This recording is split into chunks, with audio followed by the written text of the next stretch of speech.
எல்லாருக்கும் வணக்கங்க. இன்றைக்கி என்ன பார்க்க போகிறோங்கன்னா, ஒரு சூப்பரான டேஸ்டியான புதினா சட்னி தாங்க பார்க்க போகிறோம். அதுக்கு தேவையான பொருள் என்னன்னு பார்க்கலாம் வாங்க.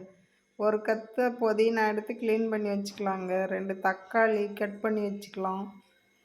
உளுத்தம்பருப்பு, கடலைப்பருப்பு, துவரம்பருப்பு, வர கொத்தமல்லி, புளி, 1 ஸ்பூன் சீரகங்க, தேங்காய் ஒரு 2 கீத்து எடுத்துக்கலாம், கருவேப்பிலை, சின்ன வெங்காயம், பூண்டு, வரமிளகாங்க. அது கூடவே கல் உப்பு, பெருங்காயத்தூள் எடுத்துக்கலாங்க.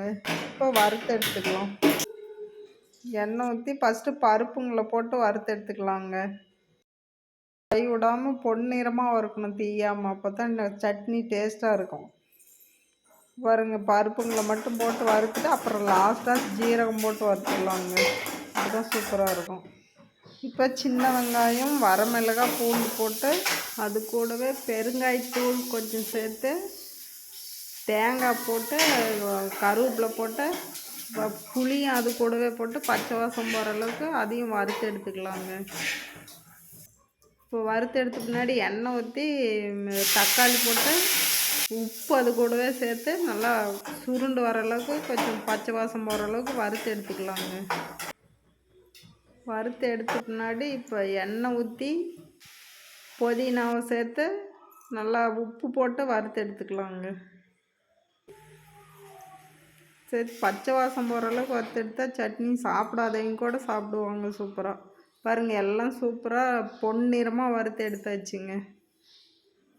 பருப்பும் பொன்னிறமாக அப்படியே தீயாமல், தக்காளி எல்லாமே வறுத்து எடுத்தாச்சு பாருங்கள், சூப்பராக.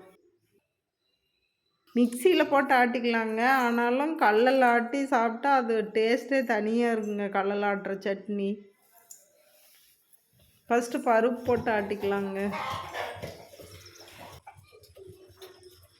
பருப்பு, சின்ன வெங்காயம்லாம் போட்டு ஆட்டி அப்புறமேல் கொஞ்சம் அரை பதம் ஆட்டின பின்னாடி அப்புறமேல் தக்காளி, கீரையெல்லாம் சேர்த்து ஆட்டினா சூப்பராக இருக்குங்க. தேவையான அளவு உப்பு போட்டு ஆட்டிக்கலாம்.